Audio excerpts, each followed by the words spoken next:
শালার পানি তিসেতি জীবনটা চলে গেল আমার। সে সওয়াল গেল কোনে, বল্টু গেল কোনে? বল্টু, বল্টু রে, আমি এই জায়গা।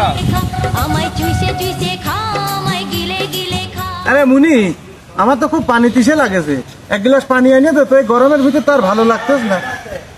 আচ্ছা আব্বা, আপনি খালি বসে নাই, পানি নিয়ে আসি।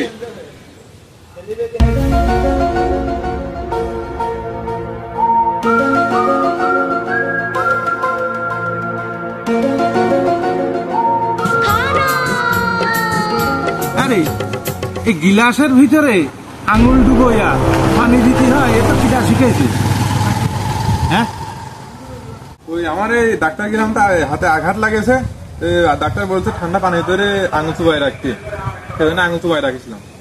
তুই যদি এই গিলাসের ভিতরে আঙুল যদি না ডুবোয়া যদি পাতার ভিতরে রাখতি, আরো ঠান্ডা বেশি হইতো রে। আঙুলটা পাখার ভিতরে ছিল, আপনি পানি চালানো বলে বের করে পানি দিয়ে নিয়ে আসলাম।